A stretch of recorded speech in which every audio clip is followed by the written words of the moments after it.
Journalists from the West confront India, their words sharp, laden with arrogance, and meant to belittle the very authorities steering the nation. They arrive not to understand, but to accuse, to corner, to embarrass India's very authorities. The ministers, the decision makers, the ones shaping the nation's future. Questioning India as if it's a child, as if its leaders don't know their own priorities, as if the country's strategy is something to be judged by outsiders who barely grasp the world beyond their borders. Will you condemn Russia? Why are you still buying cheap oil? Will you face tariffs from the United States? Will you choose between America and China? Each question thrown not as inquiry, but as a sneer, meant to provoke, meant to shame, meant to suggest India is weak, confused, or complicit. And yet, India does not flinch. India does not apologize. India does not bow. Its ministers respond, not with anger, but with calm, razor-sharp authority, exposing the ignorance behind the arrogance, dismantling the presumption with precision. The disrespect on display is staggering, but the answer is clear. India stands unshaken. India stands in command. India stands in full knowledge of its power, its priorities, and its principles. India's representatives don't blink. They don't scramble for approval. They don't seek applause from Western capitals. Instead, they remind the questioner of a truth often ignored. Western Europe, the United States, and their allies are hardly in a position to lecture others on international law or morality. Because when it comes to wars, invasions, violations of sovereignty, the West's own history is filled with double standards, silence, and selective outrage.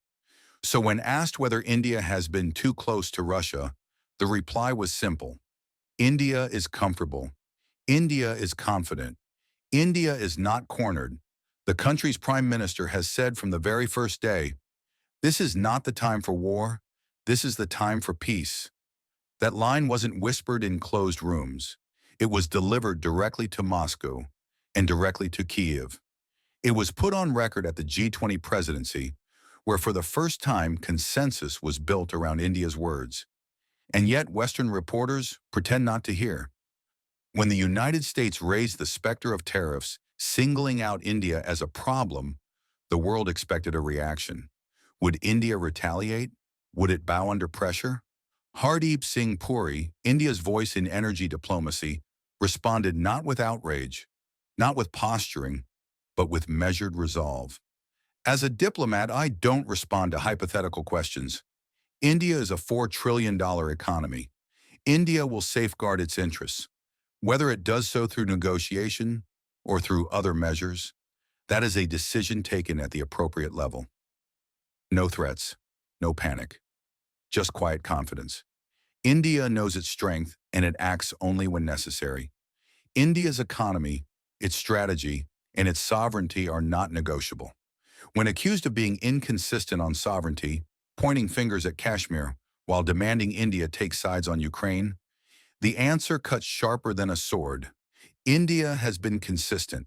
It condemns violence wherever it occurs.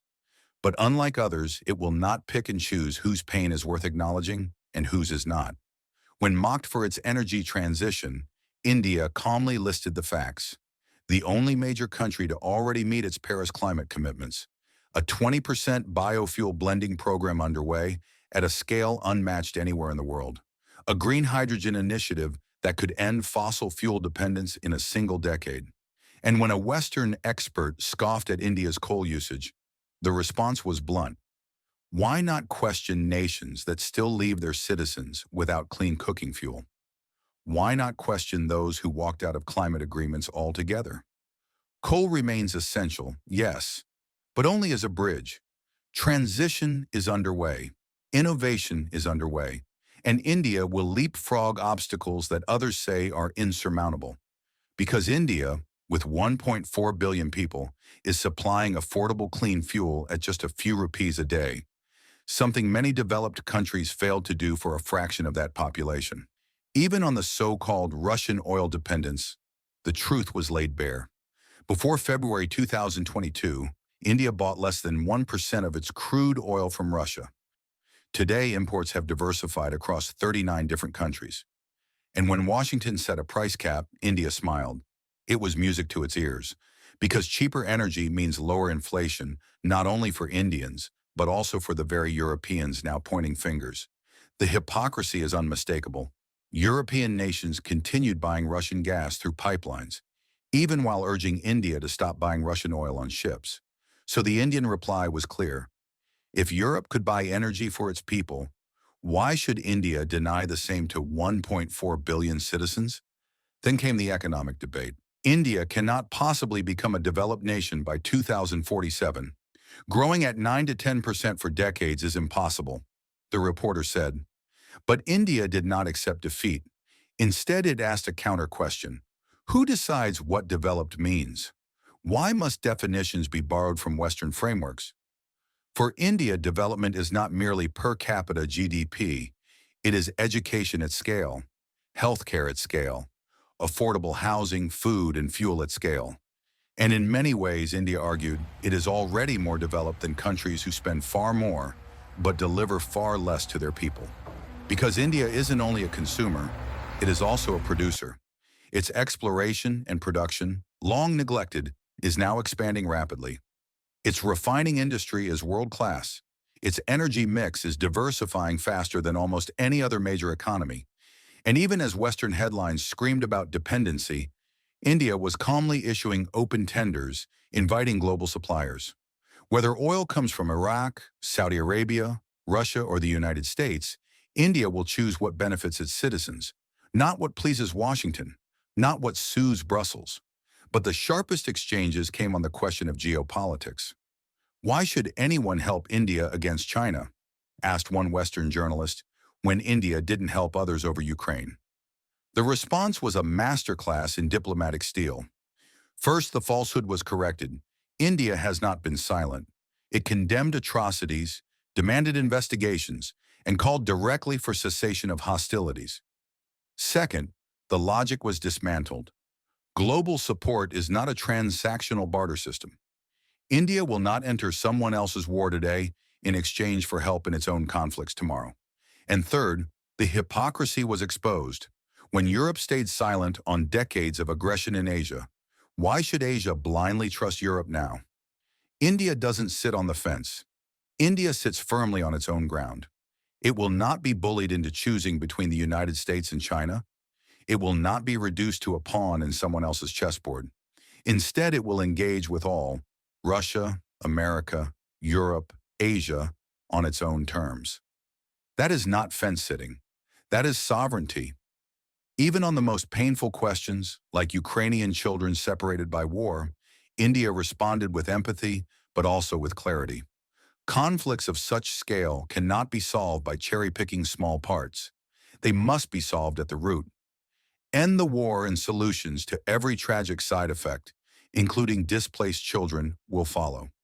India's role is not to take sides, but to inject common sense into a world intoxicated by conflict. And that is perhaps the greatest shift of all. India no longer accepts lectures.